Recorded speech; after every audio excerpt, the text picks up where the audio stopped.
Here we go. Mickey, my moon to me. Just go with me. Everybody wanna pay while they're on the pay. Everywhere everybody better want to pay. Better read that way. The birthday. Better 55 to 5 grand for the rain. If my mom is about gold, okay. If you have with me, if you want to pay, never he got well with the breath. We can let it. Come on, Cannalachia. Hi, Justin. Hey, how are ya? I'm good. It's been a little gloomy lately. It has. I haven't seen the sun in like 8 days. I know. It's starting to have that seasonal affective disorder. I don't like it. Yeah, I don't like it either. But we're supposed to get sun tomorrow or Thursday. I can't remember. I think Thursday. I think tomorrow's supposed to rain again. Anyway, I digress. Hi, podcast universe. Thanks for listening, watching, all the good stuff. Excited about today's episode and today's guest because she rules. We've talked a lot about how I grew up in LA, and I thought that I had heard about every kind of yoga. That was until I moved to Kentucky, and I heard about Jaimie Brown's laughter yoga.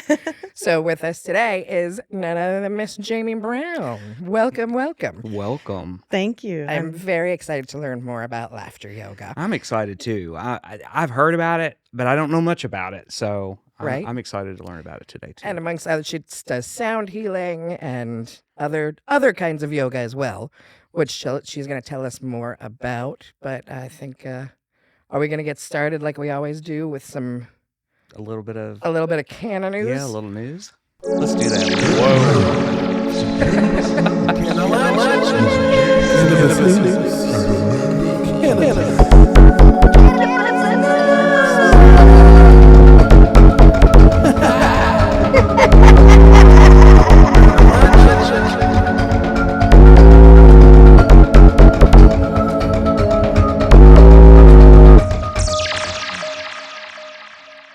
It's good. I feel like maybe our news intro, we can shorten it. Just I like to be in this awkward. No. It's awesome. All right.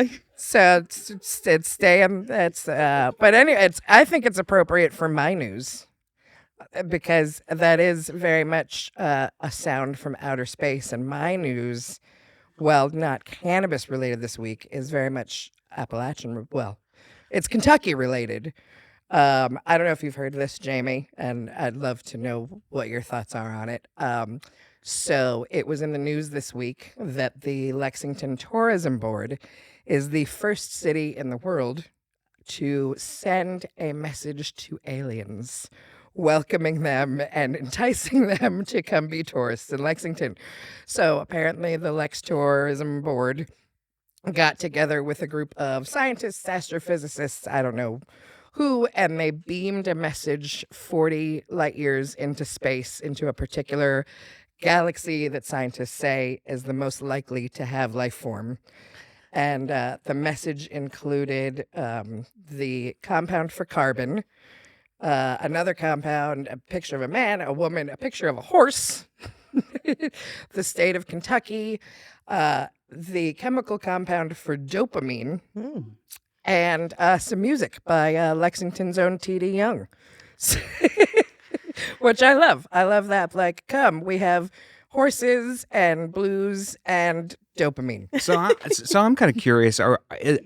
Is Lexington the first like metropolitan area to like send out tourism messages out in space? That's what this news article claims, is that we're the first to send a tourism come to Lexington, Kentucky. All of the ETs. Wow. Well, we might have some interesting visitors soon. I know, it makes me happy. We should have also sent the chemical compound for THC. I'm just saying. Yeah. That probably would be beneficial. That would have helped. Like when a crash copper in Kentucky, for sure. Right. That's true. So but they're saying that it could take 80 years before, because it's 40 light years away, it'll take 40 years for the message to reach. Unless they have ways that we don't know about of receiving the message Sooner. But then it would take another 40 years for us to receive a response unless they just come on and visit. So unless we advance our wellness regimen, we're not going to be here to meet the visitors. Probably not in 80 Probably years. not. No. Yeah, no. Yeah. But it's worth a shot. It is. Why not? You know? Yeah. I welcome our not our alien overlords. And please don't be overlords. I do not welcome Xenu. I would love for aliens to come visit Lexington. Space aliens. Well, I mean, well, all Nice aliens. I would love for nice aliens to come nice visit. aliens who appreciate horses and dopamine. I'm pretty positive that we do already have visitors. From, Yeah, no, you can ask Chill pretty much every night. I'm outside looking at the stars and I'm going, there's one. But I also might have astigmatism that has not been properly diagnosed because I often see things flashing in the sky, multiple colors, and nobody else sees it. It's So the same star every night. it's very sparkly. Yes. So There is one of those out there. There's a star that's the same space. Most stars move, but there's that one, the North Star that stays in the same spot. And Right. It's beautiful to look at every night. I love it. So, but the one it's the star, whatever it is that I'm seeing, flashes multiple different colors. That's all I'm gonna say. Could be alien. Could be alien. Very well could be. well, I think it's hard to believe that there's not other life. out there, Absolutely. You know. Absolutely. No, I think it's human arrogance to believe that we are the only intelligent life form in the entire cosmos. Right. I mean, there has to be another life form, whether it's intelligent or not. I don't know the answer to that. Yeah. But it is naive to think that we're the only life form. I mean, I'm a researcher, so I even if I do believe something, it's only about 95%. But I think it's also even Neil deGrasse Tyson, and a number of other astrophysicists have come out and said, even if they're not coming here, even if we're not communicating with them, the probability of other intelligent life forms existing is absolute. Absolute. I do believe so. Yeah. I learned it from my father at a young age, but my father always told me that there have to be aliens. Yes. And so I was never ever taught that they don't exist. Right. Speaking of bringing it up, that's what I was taught, that there are aliens. We don't know if they're here or not. Right. But No, my dad was fully also in with me that he had seen UFOs. They exist. And I think I've seen them. I've never been abducted. Well, so there was this one time but I don't know if he was actually an alien or a time traveler. But my girlfriend and I lost literally 4 hours in 15 minutes, and it didn't make any sense. And And no drugs were involved. No drugs were actually involved at that time. We were waiting for a cab and had a 15-minute conversation with this guy who, while we were waiting, this was in Los Angeles, he closed his eyelid and he said, "This is what they've put in me. What do you call it? They've implanted this." And he had a perfect square shape under his eyelid. And we talked to him for 15, 20 minutes, and we're like, oh, God, this is crazy. Why he did have a square thing under his eyelid. I don't know what it is. And the next thing I knew, I was like, where is this cab? And I looked at my watch again, and 4 hours had passed, and I had to call another cab. And it felt like 15 minutes, but it was. But that's the conversation was, because, the conversation with him started with, how many moons do you see? I'll never forget that. And I said, I see one. How many do you see? And he started talking about how there was many different moons, but they're only visible to people who have traveled and have these implants and have been abducted. Yeah, it was pretty.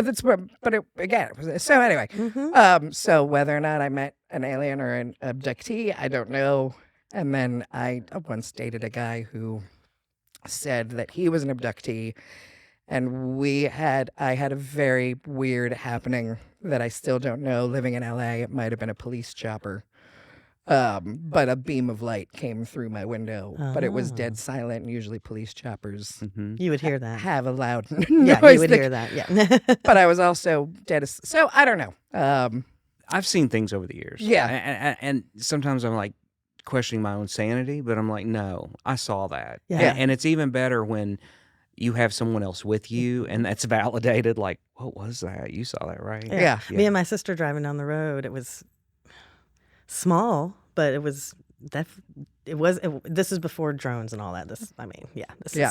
is And we don't have to get. in the early 90s. That's kind of what Dad, Yeah. and then they wound up putting in a movie that he was in called Roadie. But Dad swears that he was driving down the freeway in Texas, and this was in the 60s, so it was like even more desolate than yeah, there's no wherever it was drones. now. Yeah, there weren't drones. Yeah. And it wasn't a jerk because it was large. It was large enough that it could house beings, and it stopped in the middle of the freeway, and he stopped his car, and engines and things blinked and blanked, and then it disappeared. And Yeah, the one I saw did not land. But it was right in front of us, and just kind of flew around and then flew away, and like we saw it go away. Like it didn't disappear.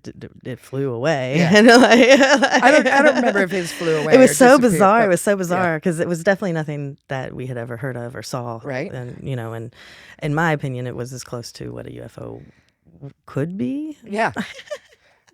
But yeah, it was just me and my sister driving home. Like, yeah. Yeah, and then I also question all of the like reverse technology stuff that supposedly our government's been doing. That was also For longer than we want to believe. want to believe. And so something recently, it was also in the news. This is also regarding it, but it was so. I don't know if you've ever listened to Coast to Coast. It's an AM talk show late at night, Coast to Coast with George Norrie, where he talks about all kinds of supernatural phenomena, from ghosts to, ETs, blah, blah, blah, whatever, angels. And he had, it was a famous Thor. A guy called him in a complete panic saying that he previously worked at Area 51. He couldn't talk long, but he wanted us to know that what we think of as aliens at Area 51 are actually altered dimensional, and that they were not here, like that these other dimensional beings had claimed they were here for peace, but he was saying that now we knew that they weren't, and they were infiltrated, blah, blah, blah. All this, and it sounded, crazy, and then all of a sudden the line cut dead. He had actually begun the conversation saying that they're tracing me, and I only have a few minutes.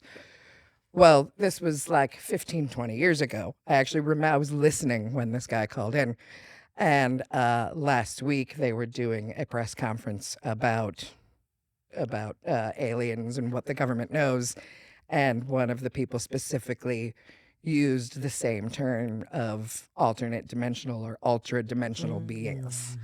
Well, I think It's very odd. when we start looking at what we call ancient artifacts across the world, and we start looking at temples and these Oh, yeah. beautiful, I mean, they're so intricate, and to look at them and think we're not doing that even now with our technology, and it's like, did we digress? Like, I'm just saying, or was it something else? Or was it both? Mm-hmm.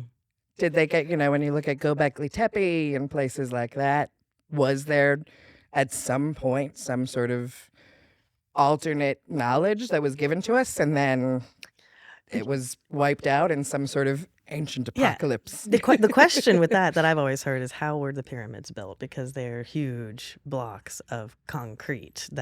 How did they move it, and all of that. And I've heard some theories, because they were, they had all the pulleys and the levers and all the things. But even then, we still haven't been able to. And sound. Right, and sound, yeah.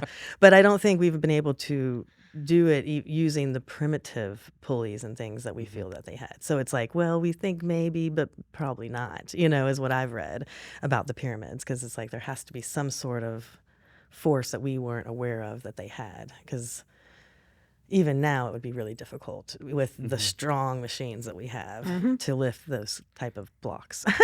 And I think about things like, the accurate biblical description of what an angel is. Oh, that's kind of Right. spooky. It's looking, yeah. like super like, well, I'm sorry, what? Yeah, that shows up in the room with you. You're gonna be like, what? You are not here for, you are not More so- more demon-esque. I don't know if it's demon. Just not. We see graphic depictions of beautiful women with long flowing gowns and wings, and then it's got 1,000,000 eyeballs. And then 1,000,000 eyeballs, right? The It's a alien. sphere with 1,000,000 eyeballs. Looking directly at you there and there and Yeah. there. Anyway, Well, and it's interesting that we're talking about this topic because I seen a guy the other day that came across one of my social media feeds, and he was being interviewed, and his name and who he's with just completely is in the back of my mind somewhere, and I'm not pulling that out. But he was talking about how when looking at some of the images of Mars, some of the things that have they look fuzzy or could possibly have been digitally altered so that you can't really tell what it is that there is a discussion that there is possibly some sort of proof of another life or possibly life on another planet, but that information would not be placed out into the public's eye. And one of the number one reasons that he specifically says that they won't is because it would possibly cause every denomination of faith and religious practice to completely almost falter, because then it makes you question everything you've been taught.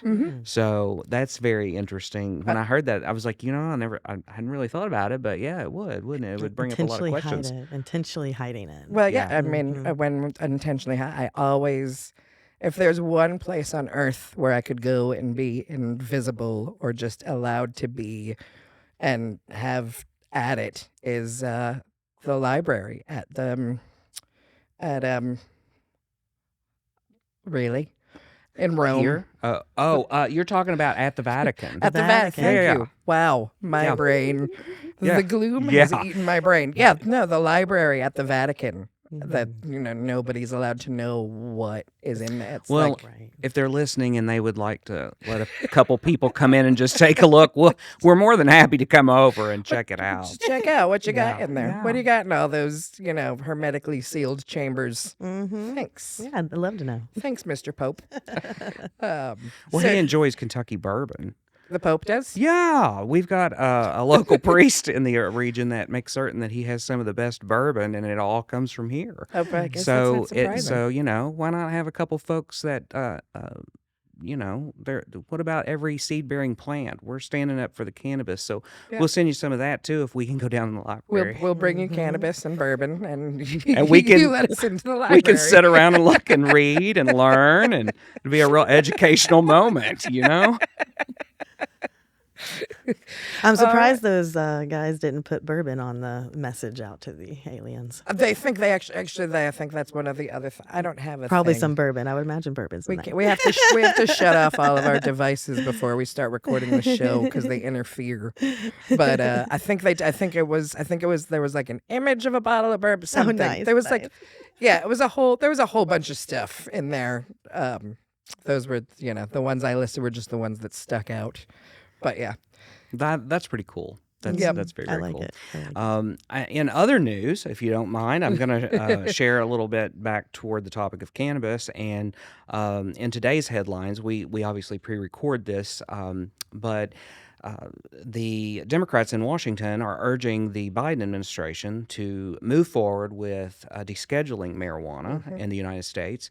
And they're really pushing for that. And then from here in the Commonwealth in Kentucky, if we look at from the opposite side of the aisle, we have a Republican Senator Southworth who has sponsored a concurrent resolution, which is kind of like speaking to Washington to ask them to, hey, let's reschedule marijuana. We urge you to do that. And, our legislative body last year, I want to say it was $2 million that they sent over to UK, pretty much allotted for cannabis research. And a lot of the research that I think that the university would like to do and what some facilities would like to do cannot really move forward properly if we don't have that rescheduled or descheduled to allow them to do it. So it's that's not getting really deep into it, but that's happening, and there's more and more discussion happening. And I think that just goes back to the majority of people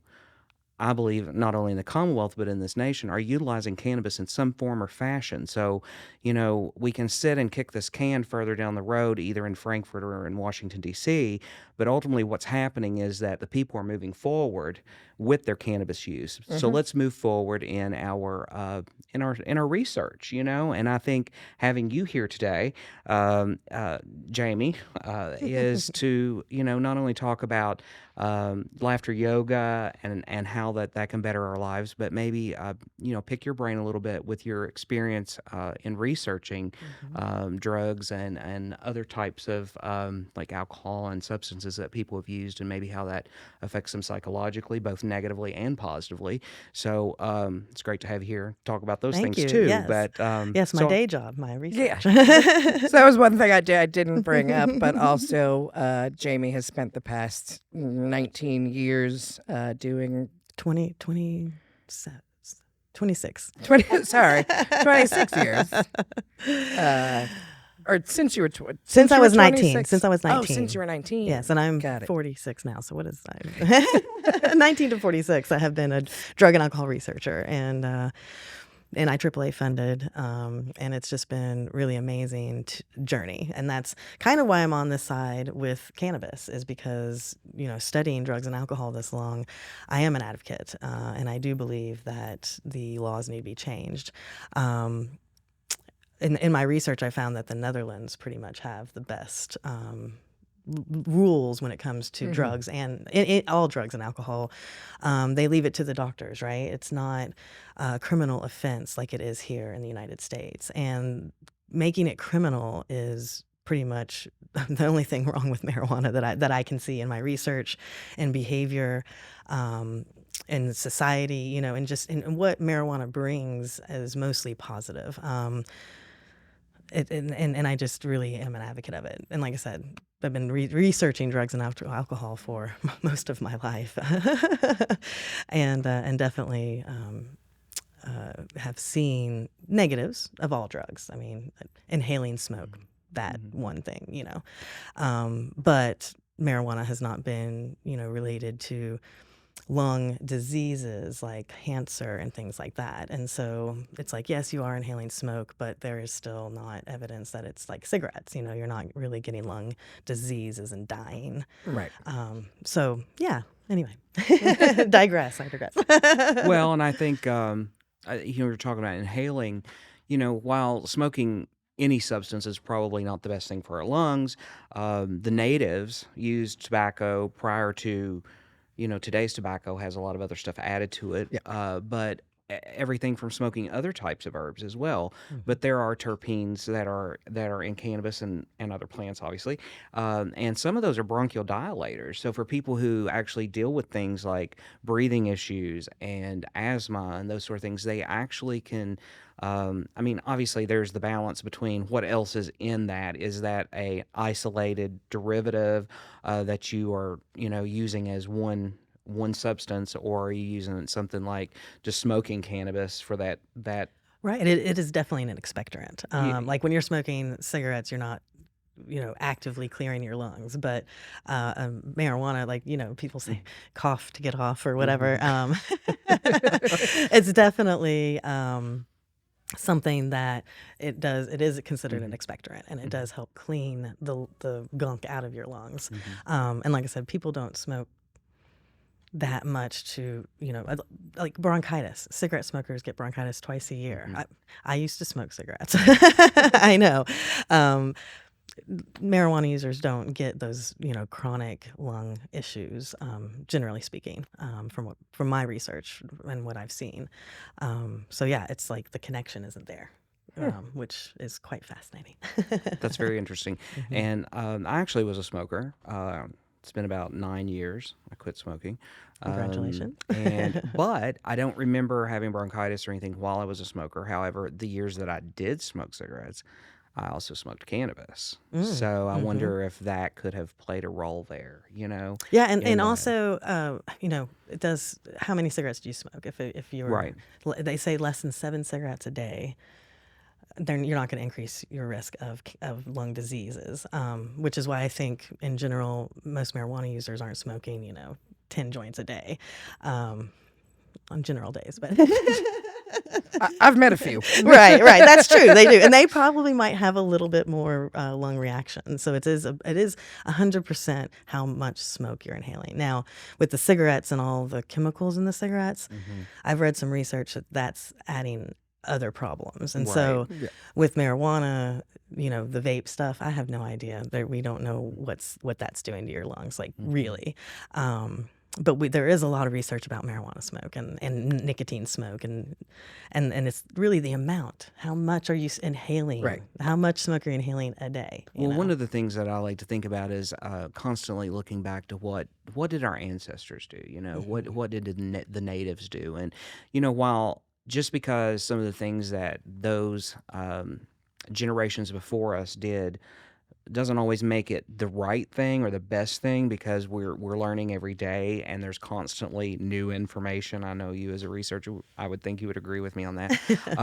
But every hour there's new information. Right, exactly. So it's kind of like when I'm thinking about it, and I think about what our ancestors did, whether that be Native Americans, when we go back to people living on the land, smoking was a major thing, whether that be tobacco, whether that be a spiritual religious thing, or whether that would be that they were utilizing a plant for its medicinal value.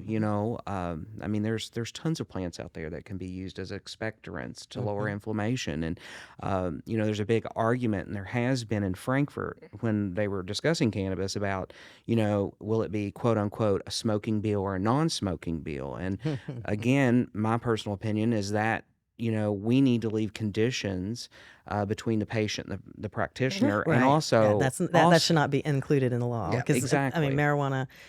In some cases, it has to be smoked in order to help medicinally. Eating it is a whole nother thing. I mean, and in the research, it shows it's a whole nother thing. Actually, smoking, from the research that I've read, smoking. You really can't get too high from smoking marijuana. Like, you might get tired and pass out or whatever. But eating marijuana, eating THC is a whole nother thing. You can eat enough because you're going to keep getting higher, and you can eat enough to kind of hallucinate. I've been around people who have done that. Well, and it's not a bad thing. It's not like it's messy. You're not going to overdose. There's no way you can overdose on marijuana. There are no cases of overdose that I've read, medically overdosing. But it is different. Like when you're eating and when you're smoking, it's two different medicines, totally different medicines. I guess that kind of comes back to like a second pass method, or you're ingesting it, it's got to go through the digestive process. Yeah, exactly. That's and why then it's through different. the liver. Yeah. And so That's it's going exactly through why it's that different. process. Route of administration. That's why Right. so many drugs have different routes of administration. Obviously, it matters. Yeah. Well, and with smoking, I think, when we first, I think it was our first episode when Amanda and I shared like why we use cannabis. I started using it young, trying it recreationally the way most people do. Right. And I learned and discovered that it was helping me with like generalized anxiety. And I didn't have the side effects of certain pharmaceuticals when I used it. So I was like, this is what it felt like to be, quote unquote, what I was observing around me as being normal, And when I think about us telling people they cannot smoke cannabis, there are people that have some major anxiety disorders and digestive issues. Exactly. If you eat it, it does not help with the digestive issues. So that's interesting. Smoking is the only thing that. So I have IBS, and I only use edibles these days. Oh, okay. So, and it does help. It absolutely it does. But I have IBS with lacerated ulcers in my intestine. Oh, okay. So I don't know if that makes a little particular- difference because yeah. and there's a lot of research done on supposedly ulcers are it's caused by a bacteria called Helicobacter. We don't, for whatever reason in America, I learned this when I was in the UK after I had been diagnosed, because in Europe they actually have, I guess, a cure for ulcers because it's just a bacteria and there's like whatever, you can take it. Here we don't. They just give you a pill and go take this for the rest of your life. And so instead, my doctor at the time, I was 17 when I was diagnosed. and cannabis had been legalized in California for medical reasons 2 years prior. And he was like, let's just put you on. And so he started me with smoking, but then I moved to eating because my parents, I would smoke in the house and they'd be like, what the fuck? It was a whole thing. Oh, Chill told me to mention that too. So I told a story about Dad breaking all my bongs in my closet. And then later on, I told a story about all my bongs crashing because of an earthquake. Both happened. So he smashed all my bongs and then I rebuilt the collection years later. And years later, I had an earthquake. Anyway, going back. So I started making my own chocolates and butters and things like that. And it has always helped. I think over time, using things like edibles, I mean, a regimen like you're saying could really, if someone's dealing with an inflammatory issue. Oh yeah, edibles or if, have their place in in the medicine for sure. Well, and the other thing I think it's we just should, longer. It just takes a little bit to absorb it and digest it. But you can get a higher dose, like I was saying earlier with the edibles. But you can also, like you said, maintain things a little bit easier because the smoking is like quickly in, but it's also quickly out. Right. So there's benefits to both sides. That's why I'm like, so I usually take it at night about an hour before I go to bed because then it has time, like it'll keep me asleep instead of, waking up from cramps or whatever, Oh yeah. well, and I think this was something that, did this happen?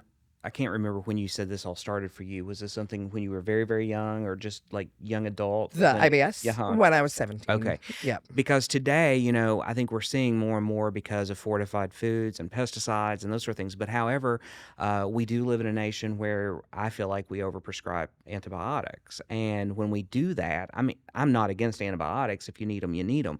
But the thing is we're killing off gut flora at that point. And if people aren't reestablishing that, then they're creating a really messed up biome, which ultimately could turn into inflammatory issues. So again, here's another reason that if you've been on a bunch of antibiotics, you might want to get you some probiotics and some edibles to help, keep inflammation down and allow yourself to build up a healthy And gut heal. biome. Yeah, I and mean, heal. And I haven't looked into it, but I'm pretty sure because they say that ulcers are often stress related.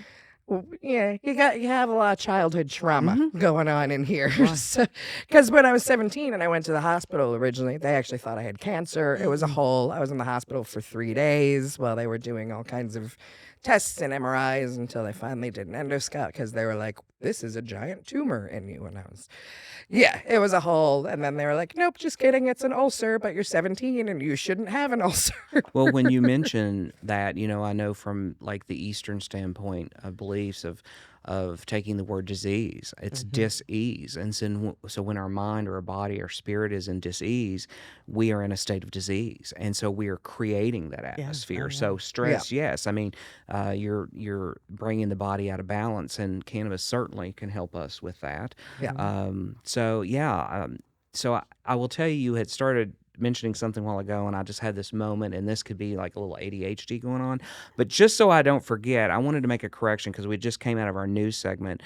On episode 2, I wanted to make a correction. We had discussed that Texas had decriminalized marijuana, and that is incorrect. Texas has actually passed it through their House to decriminalize it, but it never made it past the Senate.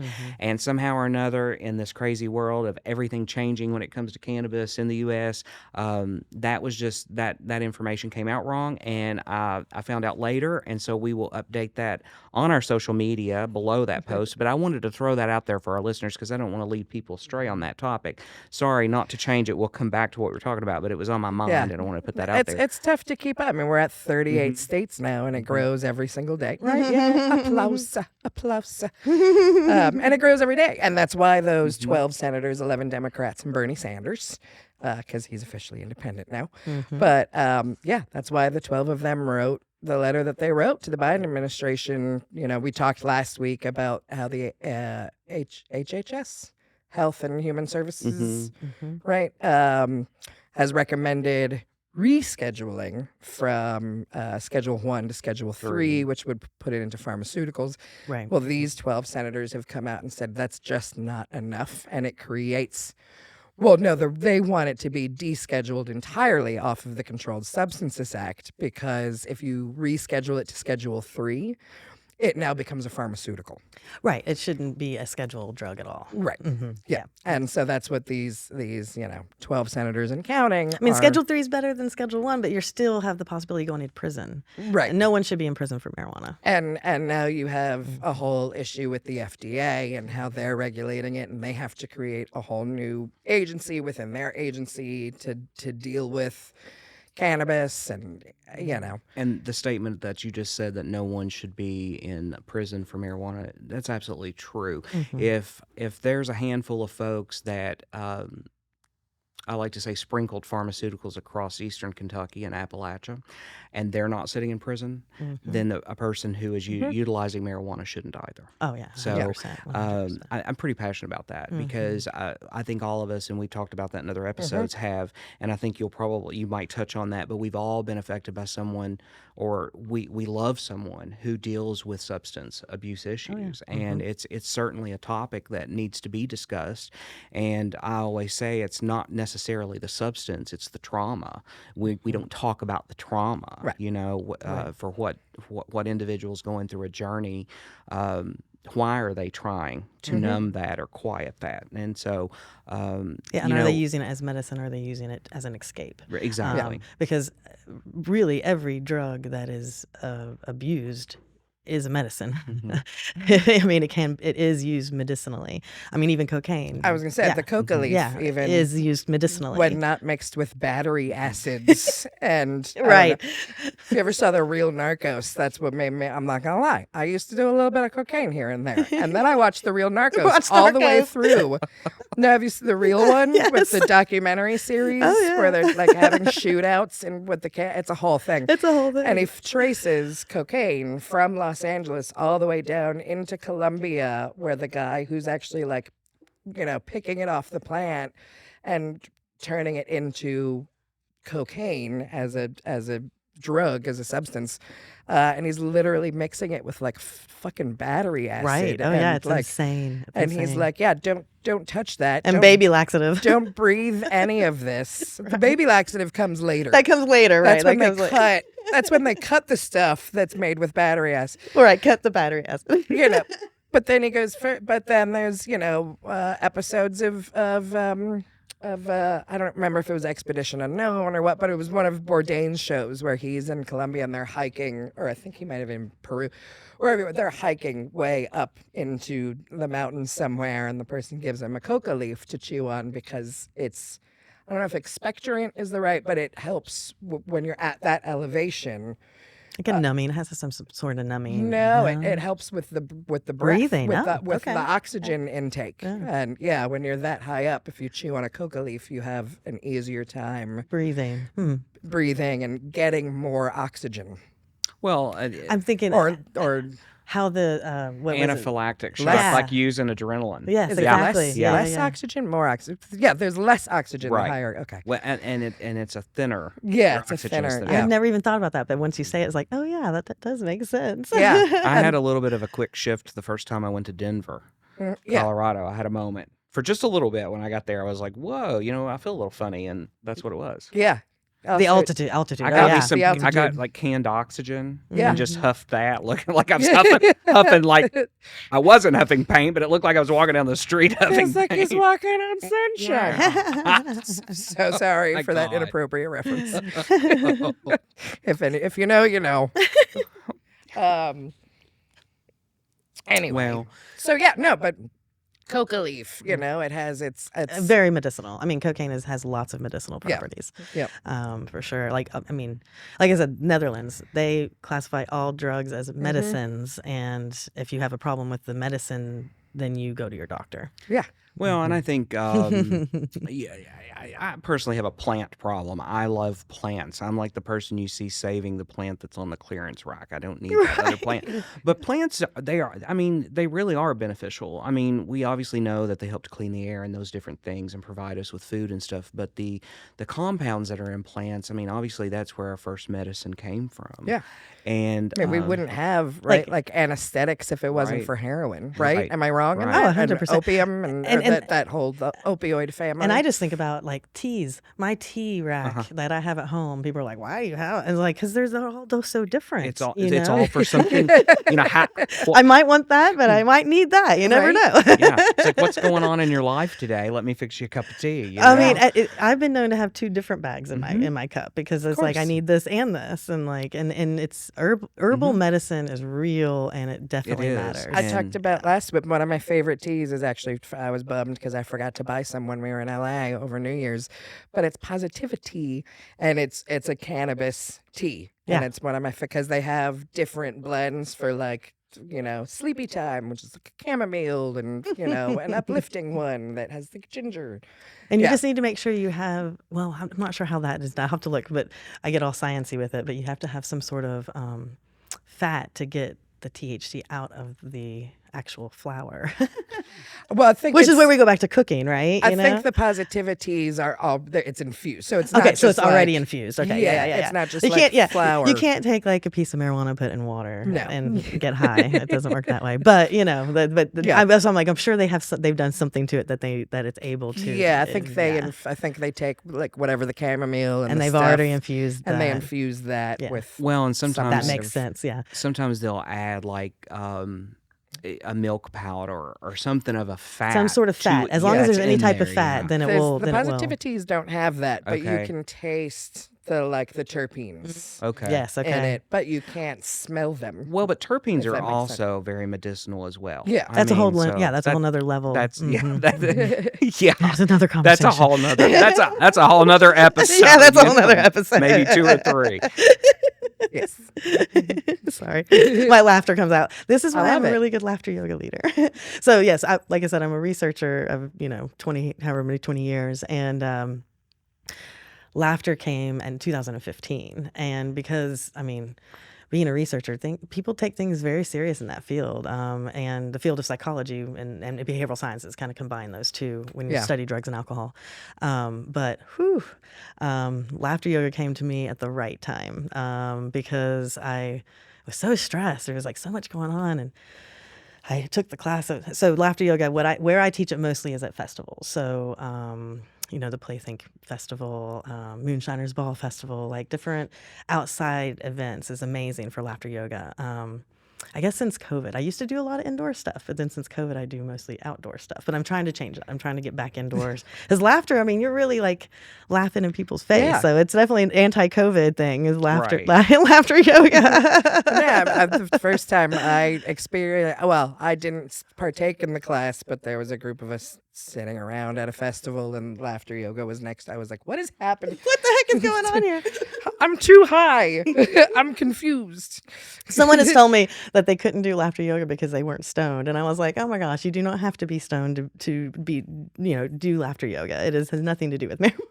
Yeah, no, what had happened? We were having a sesh over here in this section of the field, and someone told a joke, and then you were on the other section, and it was just the timing was perfect. It was perfect. That like everybody started laughing. I was like, they are too far away to have heard that. Do they all have sonic ears? Why are they laughing with us? Why are they laughing with us? That's awesome. Yeah, because laughter yoga is so when I say like you don't have to be high to laugh, but what happens when you laugh is you do get your body reacts very similar to if you're smoking marijuana, like in terms of the chemicals that are released in the brain. It lowers stress hormones and things like that, and it just reacts to your body very, very well.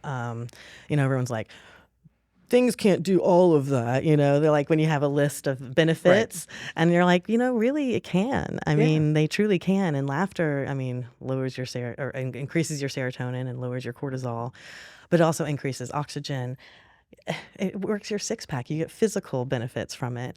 But what's most important is that you give yourself permission to laugh out loud. Because, even when you go to a comedy show, and you're like, haha, you're like everyone, most of the time they inhibit their laughter, right? They never go,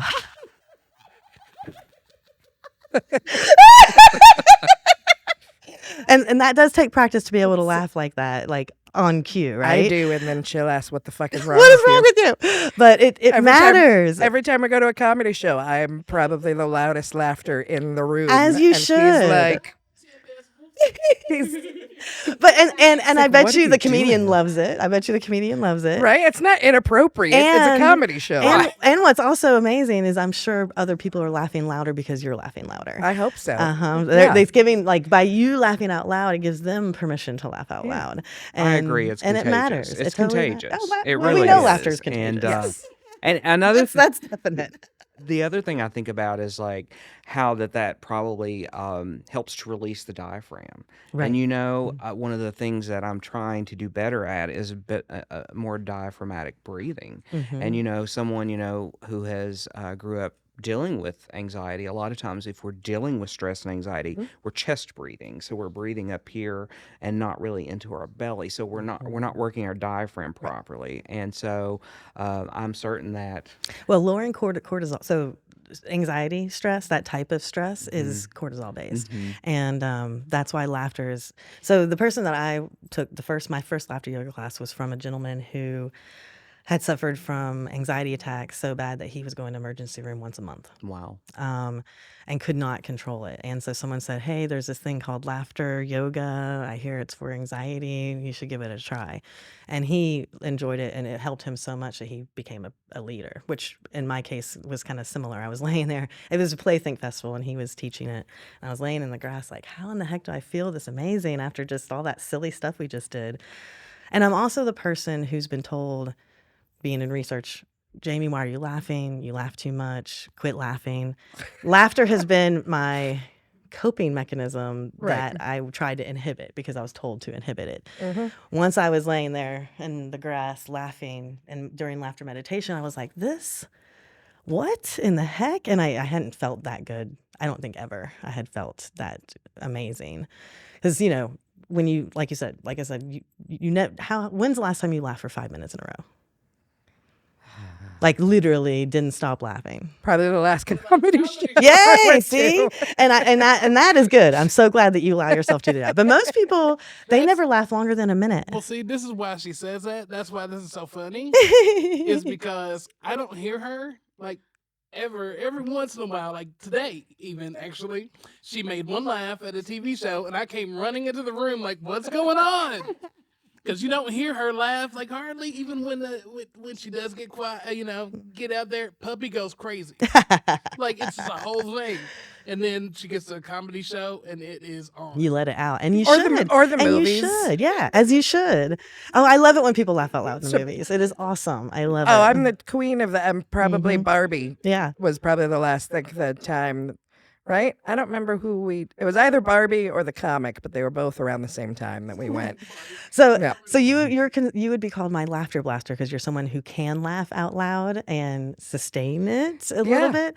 But the thing is like, so many people don't. So many people inhibit it. And so when they try laughter yoga, they're like, this is the weirdest thing and like the most uncomfortable thing I've ever done. But then after they feel the effects, they're like, well, maybe I could be a little uncomfortable and it's okay. And then they get into it a little more and they're like, oh, well, heck, why not? Like, why not? And I love to see that transition of like, I'm scared of what you're telling me to do to this is amazing.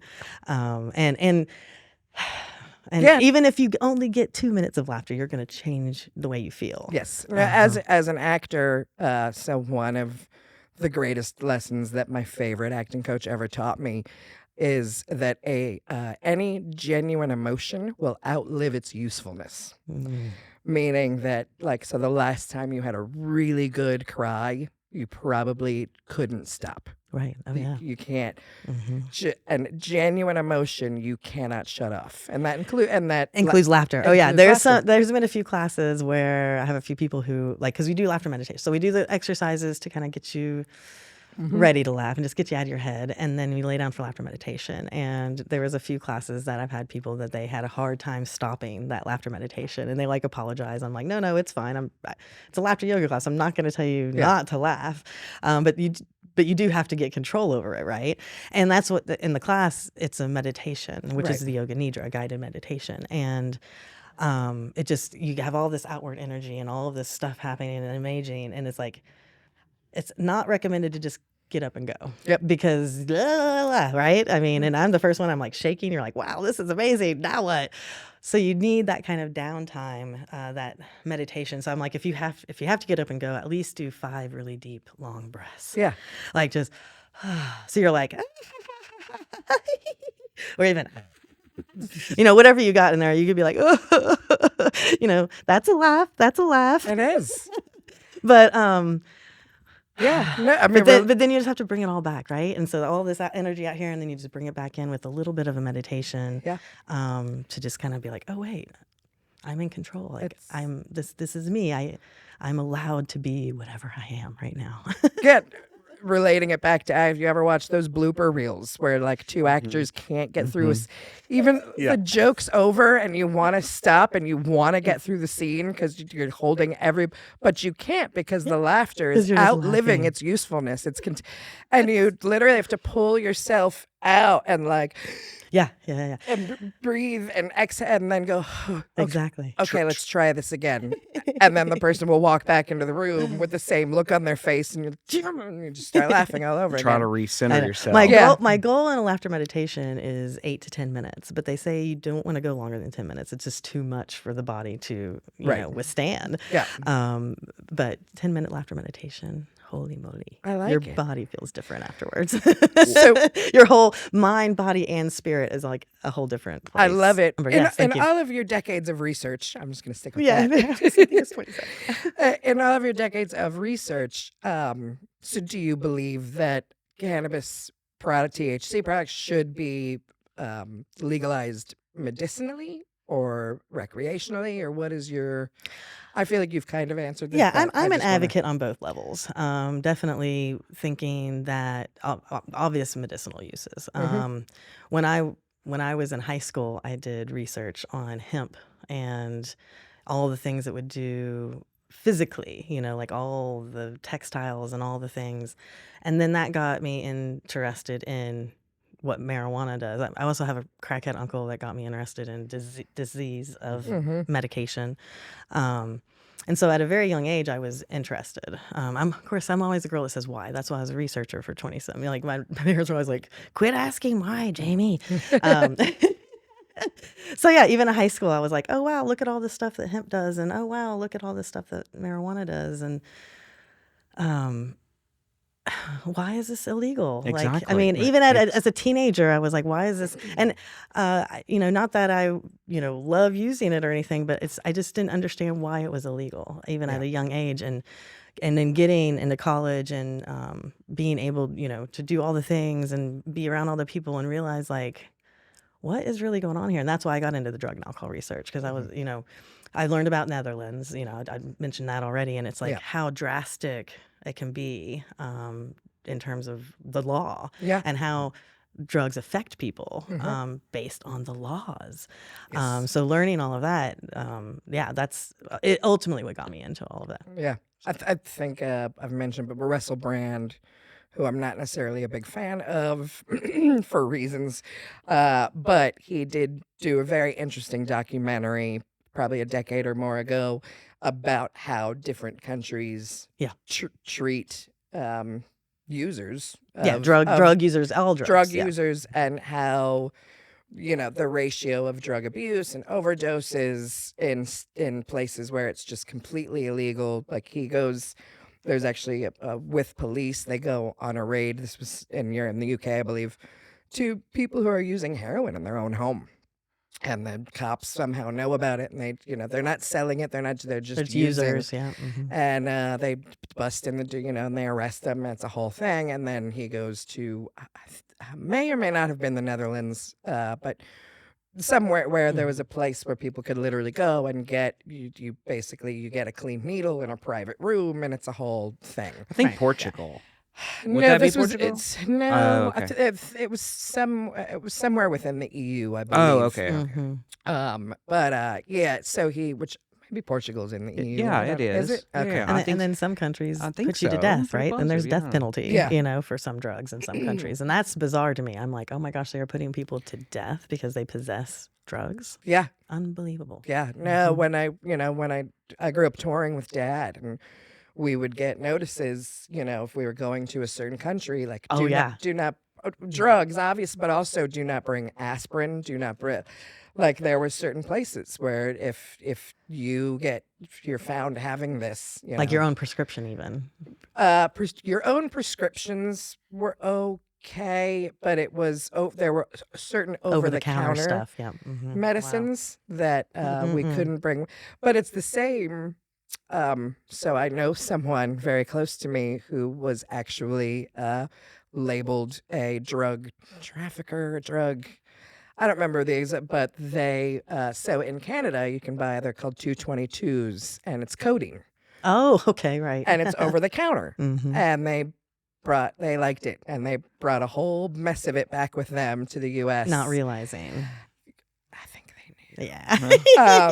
Smuggler, that's the word I was. Smuggler, But yes. they were uh-huh. technically, and they had to go to court, and there was a whole, and they had to fake, I didn't know, I just, Right. They'll just say, well, I got it there. it works better than aspirin, so I bought a case of it.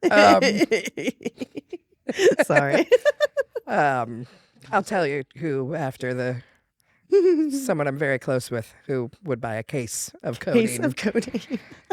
Yeah. So, but it's 222, it's not. It's for a headache. Right. you know, Literally, yeah. But yeah. it's not FDA approved in America, so they got into huge trouble for it. Yeah. Oh, yeah. Mhm. You know.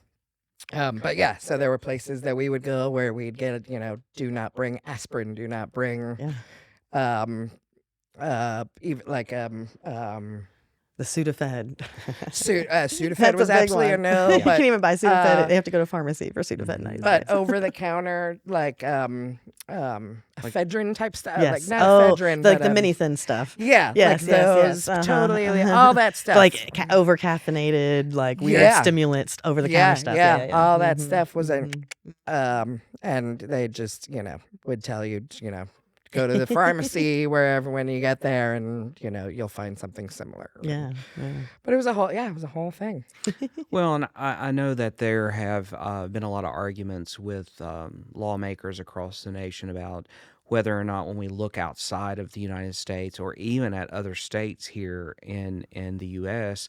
as to if you legalize, say, a substance like marijuana, what happens with crime rates, what happens with drug abuse, blah, blah, blah, blah, blah. I mean, we see, from everything that I've seen on the fiscal side of it, they've been able to take dollars and do some wonderful things with it. Now, I've also heard arguments that they've seen, higher increases in like homeless populations and things like that. I don't know. So California is one that they bring up all the time. Correlation does not equal causation. Is that So in California, for instance, we'd see a massive homeless increase in population. We've also seen rental and home prices Go high. Right. Yeah. are extraordinary. And then we'd see, more instances of wildfires and natural disasters being caused by power companies, especially there's been several major wildfires in California that have been caused by faulty transformers Right. that were, built in the 1920s, 1930s that should have been replaced in the 70s and are still in use. And so then because of that, insurance companies denying claims. So, There's a whole we mix. can look at Yeah, all, there's a whole and mix, yeah. nothing in there says, these people are Right. homeless because they were going to the dispensary. Exactly. Well, Oregon is one of the few states that has decriminalized a lot of drugs, more than just marijuana. And now they're fighting, the homeless population and the this and the this. It's because of the drugs. I don't know, but they're fighting to get it recriminalized, Right. and that's not a good thing, because anytime you make a change, you expect like this surplus of chaos at first, but it's all going to calm down, and then the issues will resolve themselves. Right. I believe, but the homeless is not only because of the drug decriminalization. The homeless issues are, like you said, there's a whole plenty, and Yeah. it's because of the drugs. It's like, I would love to do a survey and find out how many of the homeless people are on drugs. That would answer a lot of questions. Well, Right. and this is obviously this statement probably will not be looked favorably by distillers here, but but when you see a lot or observe homeless individuals, alcohol plays a big role Oh, in big that. time. Yeah, yeah, yeah. And I mean, that's an easy substance to get your hands on when you're out. And again, that's not correlating those two things. They're not homeless because of Because of alcohol. Yeah. But But alcohol's I, definitely easier to sometimes exactly, get. and I Yeah. think that that And that's just sometimes, homelessness and trauma, and then self-medicating, and because I can only imagine the kind of trauma that one faces When you become homeless, when right?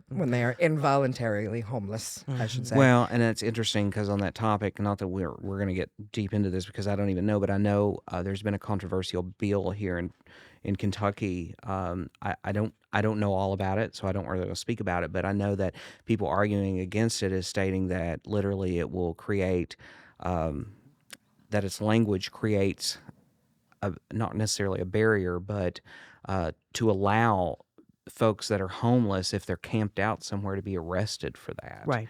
And so I know that's still being tossed around. I don't think that's been passed in Frankfurt, but Well, some of the issues here is like some of the famous homeless people kept getting arrested because they wanted to have a place to go, Right. and the police have quit arresting them. But a big part of that actually stems from the protests that were happening during Black Lives Matter. Oh, in right, that, yeah. Briona, when Okay. they took over Justice Park, and were encamped there for several months until the police. So the protests. They were like, "We're going to arrest you not because Yeah. you're homeless, but because you're protesting, camping, Yeah. but then because they were living there, so now they're declaring it's them houseless. So, like, technically here in 'cause- Lexington, they can arrest the homeless, but the police have quit arresting the homeless because it was really just they would just get back out on the street. Well, like, and it's just what like you're this saying- cycle. Yeah. because they are going to a place where they can stay and get a be meal. warm. And maybe that's something that when we talk about dollars that are created by cannabis, maybe a portion of that, a small portion, could be to rehabilitate places or start places for a lot of them are veterans that are Right. Oh, homeless yeah. or displaced, and that money could be used to actually create a place, a safe space for them to live, which I know that there's probably a lot of therapy that needs to go on there as well, but I think that offers them a place to go. Right. And then we don't have to like maybe have bills that seem so controversial that we want, that we're going to go after people, Arrest the weakest homeless. among Mhm. us, I know, yeah. Yeah. That just, Oh, yeah, we need to definitely. heal from a lot of things collectively. I know we need to start with ourselves, but I think that's something that if a leader is listening, maybe that's something that some of that money could go to. Yeah, and to argue that drug use contributes to homelessness, yes, but cannabis use, marijuana use, like, not so much. I mean, Right. heroin, like you said, like the drugs that really take yourself away from you, I think could possibly, like you said, once they're at that bottom of the bottom, but at the same point, I don't think marijuana is contributing to that stuff, to that aspect of drug use and drug addiction, and that's where I think a big separation needs to happen when it comes to lawmaking and what people classify as drugs. Like you said, is it a Schedule 3? Is it a Schedule 1? It's not really even. Sorry, I started laughing. No, because of- you're fine. Because No. of that line in Half Baked. Do you ever smoke dick for a joint? Right. Yeah. Okay. So that took you there. Yeah. But that's the whole thing. You're like, I mean, you're not really, you're not out sucking dick for joints. I mean, it's not a thing. I've never done that. I don't know about anyone that has, but I have known people to suck dick for other shit. Well, I would think that cannabis, I believe, is more of an introspective substance, Right. whereas the other substances are more of taking you away completely rather disappearing. than going inward. Right. Even And- alcohol. Even alcohol is get away, Yeah. get out of this. Yeah. And I mean, the word alcohol itself, where it's derived from and how the spirits are used to pull derivatives from plants. It's also pulling your spirit away. Yeah, exactly. But, I think if we were utilizing cannabis with therapy, we could have a lot of healing. And I mean, there's a lot of psychedelic research going on right now too. Yeah, no, and it's what's interesting. They say it's more introspective. So I've mentioned it before. My mom is an active addict, has been my entire life, on pretty much anything she can get her hands on for the most part. But she does not like weed. Like her, I remember this one. I know a few people like in that category as well. Yeah, her best friend tried, and now she Speed. They're usually speedy. They want speed, all the She's- speed. her opioids, alcohol. She actually Okay, more of a downer then. Yeah, she's very much Mhm. and is her thing. I mean, but I've found cocaine in her. For a minute it was cocaine. Mhm. But yeah, but I tried. So the last time I was there and staying with her for a minute, I tried because she had just had major spine surgery, and I was trying to, towards the end, because I'd stayed with her for an entire month, and towards the end of my visit, trying to get her away from the opioids, and I was like, "Hey, we can just have marijuana things delivered," and my mom also smoked cigarettes, but was like, "I don't want to smoke," and okay. And, You're and so I was yeah. like, well, good news. We got edibles, we got tinctures, we got tea and honey and this and that. And I literally ordered like one of every possible route of administration. Yeah. Literally, I got tea, I got chocolate, I got gummies, I got cookies, I got this, I got and tincture and so she settled on a tincture that she liked because it wasn't too sweet. And so I gave it to her, and it's actually my favorite tincture as well. But then the next day she was like, I don't want that anymore. And literally it's a tincture where, I think it's like 1,000 milligrams in the whole bottle. And you're supposed Like to a take drop, like yeah. half, Like a, a little half a dropper microdose. worth or what. And I pick up she had drank the entire bottle. Whoa. That's an experience. Yeah. That's like that would be probably a little psychedelic. I'd Yeah, imagine. and I was like- that would get you a little. But out She she there. had a moment. Yeah, that would be out there But a little bit. but that's the addict is like, oh, a half a dropper is what I'm supposed to take. I'm gonna take the whole bottle. I'm gonna Yeah. just drink the whole bottle. And that's why it's funny. That's why marijuana is classified as a psychedelic. Like when I was just younger studying all this, I was like, why is it considered a psychedelic? I never understood that. But people have told me that if you eat enough of it, Right. like that's what I said earlier, like you eat enough of it, then you can get to that psychedelic point, but you're still not losing control. But like, I you're still not, also- you're just maybe seeing some things and maybe feeling a little awkward.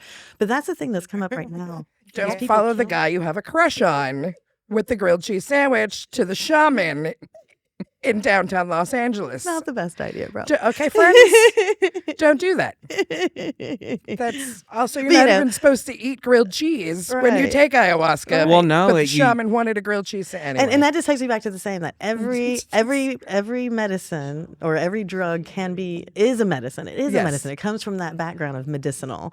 So when you're like, oh, medicinal or recreational, I'm like, isn't it the same thing? I mean, like, yes, you can use medicine recreationally, but it's still a medicine, right? Like the recreational Yeah. part is a whole nother side of things, but I mean, I there- just, heck, there- people use their Xanax recreationally. It's like, well, with so there's ayahuasca, this levels, like there's a Yeah. certain level, and it's like, does recreational make it bad? I don't think so. I don't think enjoying it makes it No. bad. It's addiction. It's like if you are going to steal, if you can't go to work and all of these things. Yeah.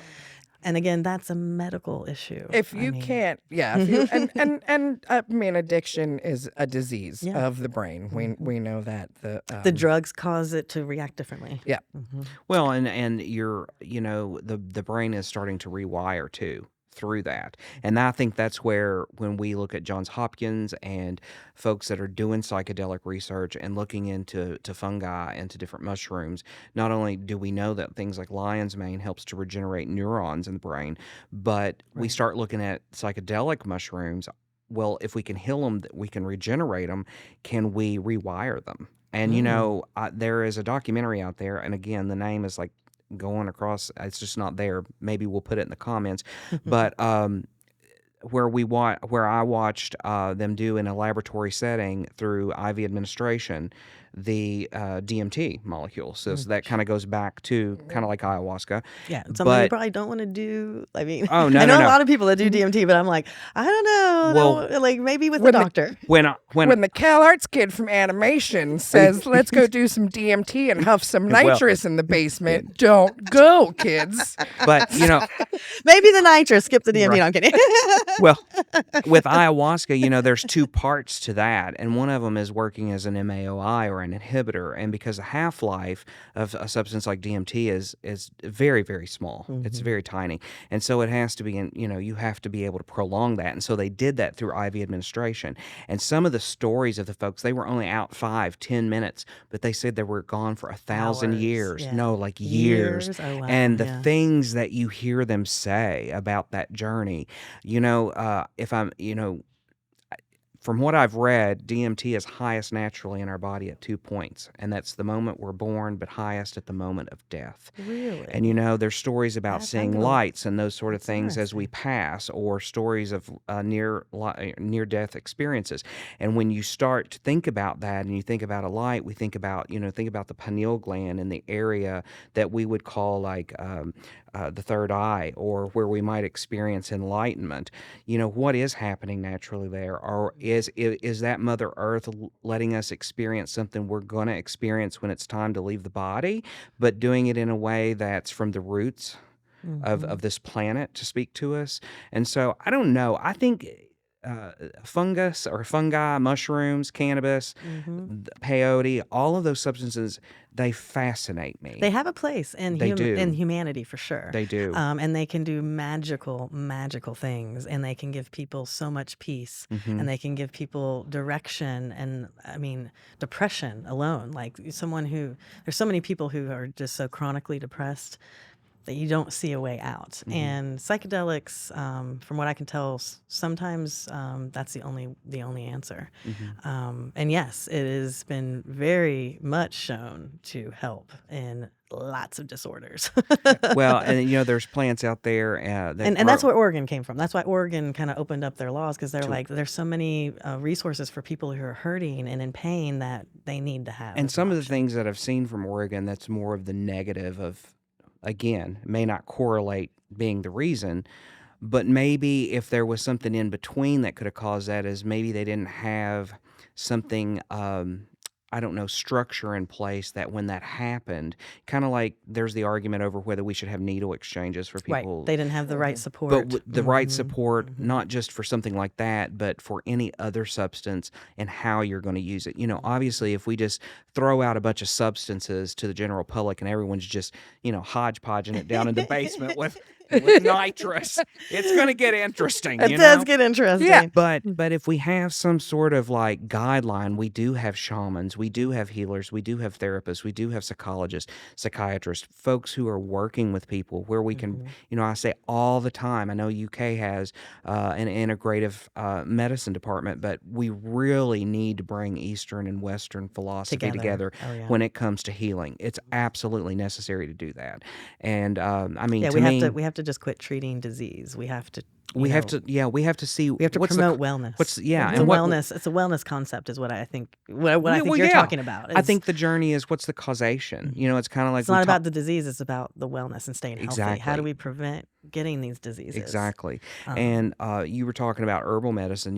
Over the past several years, I've been studying a lot of plants and growing plants and making some of my own tinctures and stuff just for myself. And there are a lot of plants that's right here in our forests and woods that are miraculous to use, and some of those I'm not going to name them because I don't want I don't want the powers to be like, okay, well, now we got to go after that plant. Now we you got to know? get the nutmeg But- out of there. right? Right? Right. But it's really interesting. Or the people that would have ginseng poaching is a problem in Kentucky.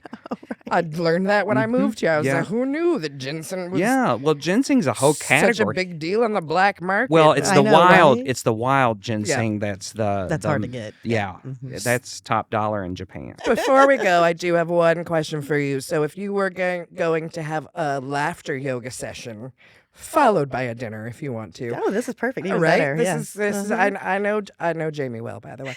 Even better. Followed by a dinner with 3 celebrities, historical figures, what have you. Who would those 3 people be? Well, I did think about this, and my first thought was, wait, I can't just go. But then I was like, wait, George Carlin came up first. I love that. Oh, nice. Then we have Janis Joplin, Nice. Uh-huh. All right. and then why the hell not have Jesus Christ? There you go. Wow.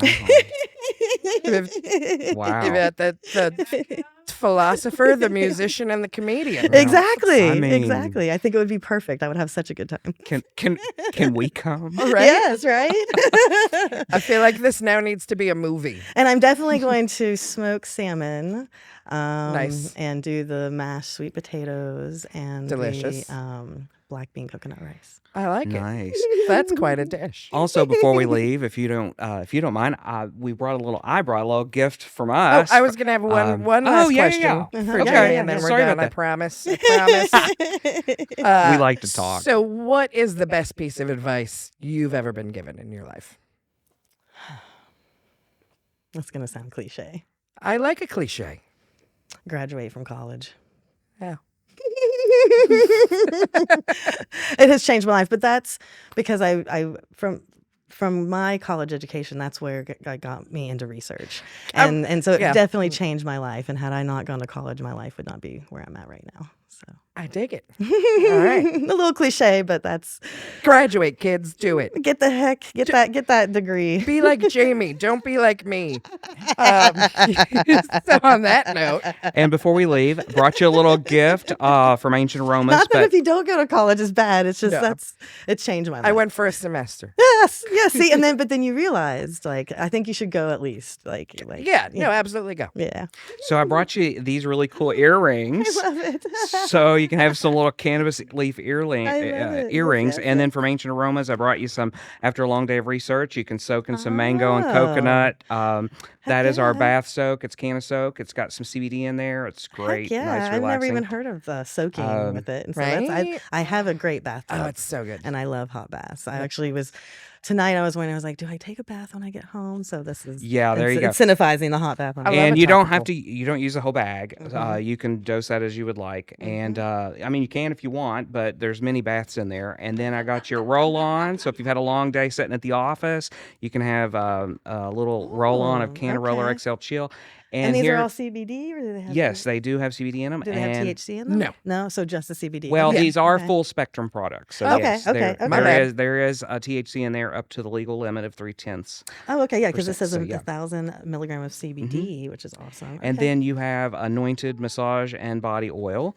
So that's really good. And then it's cold outside still. So here's you some citrus mint lip balm. Heck So yeah, I use lip balm all year though. So. well, and sitting here talking, I'm gonna need Right. some. I probably, But- I am. It's funny. That's out of all of this, that might be my favorite. Nice. The lip balm. I'm a lip balm person. I'm like, where's my super special lip stuff? Well, I want to bring you a little special gift, and we appreciate you coming are- out and this is talking about it and amazing. sharing your journey and talking a little bit about your history and research and stuff, because that's really important, especially as we move forward in the world of cannabis. It really is important, and Yeah. and I just my last kind of mention of anything about it is just I just hope that people quit judging it based on falsehood. One thing we didn't talk about was that crazy movie where Oh, Reefer Madness. Yes, Reefer Madness. We've talked about that many times. and the it's like that is not true. That does not happen. xenophobia of the absolutely 19 doesn't happen. Yes. And my main thing is I just want people to understand that the truth behind cannabis, and I think most people do. It's just they have that weird wall Yeah. that we have to break down. So I appreciate you all doing this to help get that wall broken Well, down. thank you for coming on. We appreciate you. And as we absolutely. move further into legalization here in Kentucky, we'll have to have you back on. I would Yeah, love it. I would absolutely. love it. Perfect. All right. Well, that's it. Thank. Oh, for laughter yoga. Where can people get more Oh yes, information? that's right. That's right. The Laughter Yoga and the Yoga Nidra. You can find me on Facebook or Meetup, and it's Laughter Yoga with Jaimie Brown. And my name is spelled like Jaime, Jaime. Okay. Perfect. So, That's where it's unbelievable how many ways you can spell Jaimie. It really, truly is. I love it. So go follow Jaimie and get you some laughter yoga, and you'll feel better. Oh, definitely. And I offer a free online. You can try it from the comfort of your home, and I do that the third Tuesday of every month. And you can just Okay. get online and give it a shot. So, Might have to pop in there. yeah, you probably Right? want to. I imagine. That's exciting. Uh-huh. Yeah, absolutely. And that being said, thank you all at home for listening, for watching. Please give us a like, a follow, a subscribe, what have you. And yeah, you can now listen to Cannalachia on all of your various streaming devices. So whichever is your favorite, give us a listen. See you next week. Bye. My Mickey, my moon to me. Just Go with me, go with me. Everybody wanna play while they're on the play. If we get up, I just better want to play. Better read that the Bible. Better 55 fans for the rain. If my mouth is about gold again. If you have with me, if you want to play, never he got power to breath. We can let it on. Come on, Cannalachia. Woo! I like that song.